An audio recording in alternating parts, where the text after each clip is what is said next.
ಎಲ್ಲರಿಗೂ ನಮಸ್ಕಾರ.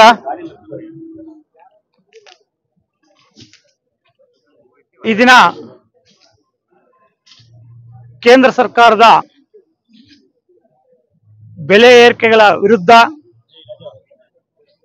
ನಮ್ಮ ಕಾಂಗ್ರೆಸ್ ಪಕ್ಷದ ಸಮಿತಿಯವರು ಪ್ರತಿಭಟನಾ ರ್ಯಾಲಿಯನ್ನು ಫ್ರೀಡಂ ಪಾರ್ಕ್ನಲ್ಲಿ ಇಟ್ಕೊಂಡಿದ್ದಾರೆ. ನಮ್ಮ ಮುಳಬಾಗಿಲು ತಾಲೂಕಿನಿಂದ ನಮ್ಮ ಎಲ್ಲ ಕಾಂಗ್ರೆಸ್ ಮುಖಂಡರು ಇವತ್ತು ಆ ಪ್ರತಿಭಟನಾ ಸಭೆಯಲ್ಲಿ ಪಾಲ್ಗೊಳ್ಳಕ್ಕೆ ಇಲ್ಲಿಂದ ಹೊರಟಿದ್ದೀವಿ. ಏನು ಇವತ್ತು ಅವರು ಗ್ಯಾಸ್ ಆಗಲಿ, ಪೆಟ್ರೋಲ್ ಮತ್ತು ಡೀಸೆಲ್ ಬೆಲೆ ಏರಿಕೆ ಮಾಡಿದ್ದಾರೆ. ಅಂತಾರಾಷ್ಟ್ರೀಯ ಮಟ್ಟದಲ್ಲಿ ಈಗ ನಮಗೆ ಪೆಟ್ರೋಲ್ ಡೀಸೆಲ್ ಎಲ್ಲ ಕಡಿಮೆ ರೇಟಲ್ಲಿ ಸಿಗುತ್ತೆ. ಆದ್ರೂ ಇಲ್ಲಿ ಕಡಿಮೆ ಮಾಡಬೇಕು, ಆದ್ರೆ ಕಡಿಮೆ ಮಾಡ್ತೀರಾ ಈಗ ಬೆಲೆ ಏರಿಕೆ ಮಾಡಿದ್ದಾರೆ. ನಮ್ಮ ಭಾರತ ದೇಶದಲ್ಲಿ 75ರಿಂದ 80% ನಮ್ಮ ಗ್ರಾಮೀಣ ಪ್ರದೇಶ ಮತ್ತು ಬಡವರು ಮತ್ತು ಮಧ್ಯಮ ವರ್ಗದವರು ಇದ್ದಾರೆ. 80% ಮೇಲೆ ಮಧ್ಯಮ ವರ್ಗದವರು ಇದ್ದಾರೆ. ಬೆಳಗ್ಗೆ ಎದ್ದ ತಕ್ಷಣ ಎಲ್ರು ಕೆಲ್ಸಕ್ಕೆ ಹೋಗ್ಬೇಕು. ಪ್ರತಿದಿನಾನು ಎಲ್ರಿಗೂ ಪೆಟ್ರೋಲ್ ಬೇಕು, ಡೀಸೆಲ್ ಬೇಕು ಮತ್ತು ಊಟಕ್ಕೆ ಗ್ಯಾಸ್ ಬೇಕು. ಈಗ ಪ್ರತಿದಿನ ಯೂಸ್ ಮಾಡುವಂತ ಬಡವರ ಮೇಲೆ ಹೊರೆ ಹಾಕಿದ್ರೆ ಯಾವ ತರ ಇರುತ್ತೆ ಅಂತ ನೀವು ಪ್ರಶ್ನೆ ಮಾಡಬೇಕಾಗುತ್ತೆ. ಅದೇ ರೀತಿ ನಮ್ಮ ಈಗ ಮೀಸಲಾತಿ ಬಗ್ಗೆ 4% ಮೀಸಲಾತಿ ಕೊಟ್ಟಿದ್ದಾರೆ. ಮೈನಾರಿಟೀಸ್ ಅಂದ್ರೆ ಮುಸ್ಲಿಮ್ಸ್ ಒಬ್ಬರೇ ಬರಲ್ಲ, ಜೈನರು ಬರ್ತಾರೆ, ಬೌದ್ಧರು ಬರ್ತಾರೆ, ಇನ್ನು ಕ್ರಿಶ್ಚಿಯನ್ಸ್ ಬರ್ತಾರೆ, ನಾನಾ ಇನ್ನು ಕಮ್ಯುನಿಟಿ ಅವರು ಬರ್ತಾರೆ.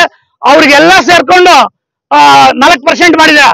ಅದನ್ನು ಇವತ್ತು ರಾಜ್ಯಪಾಲರು ಬಿಲ್ಗೆ ಸೈನ್ ಹಾಕಿಲ್ಲ, ಅದನ್ನು ರಾಷ್ಟ್ರಪತಿಗೆ ಕೆಲಸಕ್ಕೆ ಹಂಗೆ ಇಟ್ಕೊಂಡಿದೆ. ಅದನ್ನು ಈ ಸಂದರ್ಭದಲ್ಲಿ ನಾವು ಖಂಡಿಸ್ತೀವಿ ಅಂತ ಹೇಳ್ಬಿಟ್ಟು ನಮ್ಮ ಕಾಂಗ್ರೆಸ್ ಪಕ್ಷದಿಂದ ಖಂಡಿತವಾಗಿ ಖಂಡಿಸ್ತಾ ಇದ್ದೀವಿ. ಅದೇ ರೀತಿ ಈಗ ನಮ್ಮ ದೇಶ ಉದ್ಧಾರ ಆಗಬೇಕಾದ್ರೆ ನಾವು ಏನು ಇವತ್ತು 80%, 90%, 75% ನಾವು ಗ್ರಾಮೀಣ ಮಟ್ಟದಲ್ಲಿ ಬಡವರಿದ್ದಾರೆ, ಮಧ್ಯಮ ವರ್ಗದವರಿದ್ದಾರೆ, ಇವರೆಲ್ಲ ಡೆವಲಪ್ಮೆಂಟ್ ಆಗಬೇಕು. ಈ ಡೆವಲಪ್ಮೆಂಟ್ ಆಗುವಂತ ಸ್ಕೀಮ್ಗಳು ಮಾಡಬೇಕು ಭಾರತ ಸರ್ಕಾರದವರು. ನಾವು ಈಗ ಕರ್ನಾಟಕ ಸರ್ಕಾರದಲ್ಲಿ ನಮ್ಮ ಕಾಂಗ್ರೆಸ್ ಸರ್ಕಾರ ಮಾಡಿರುವಂತ ಈ ಸ್ಕೀಮ್ಗಳು 5 ಗ್ಯಾರಂಟಿಗಳಿಂದ ನಿಮಗೆ GST ಇವತ್ತು ಯಾವ ಮಟ್ಟಕ್ಕೆ ಹೋಗಿದೆ ಅಂತ ನಿಮ್ಗೆ ಗೊತ್ತಾಗಿದೆ. ಏನು ನಮ್ಮ GDP ವ್ಯಾಲ್ಯೂ ಯಾವ ಮಟ್ಟಕ್ಕೆ ಹೋಗಿದೆ. GST ಇಡೀ ಇಂಡಿಯಾದಲ್ಲೇ ನಮ್ಗೆ ಹೆಚ್ಚಿಗೆ ಕಲೆಕ್ಷನ್ ಆಗ್ತಾ ಇರೋದು ನಮ್ಮ ಕರ್ನಾಟಕದಲ್ಲಿ. GDP ವ್ಯಾಲ್ಯೂ ಆಗಿರೋದು ಕೂಡ ನಮ್ಮ ಕರ್ನಾಟಕದಲ್ಲಿ GDP ಮಟ್ಟ ಬೆಳೆದಿದೆ. GDP ಮಟ್ಟ ಅಂದ್ರೆ ಬಡವರು ಎಂಜಾಯ್ಮೆಂಟ್ ಮಾಡೋದು, ಖರ್ಚು ಮಾಡುವಂತ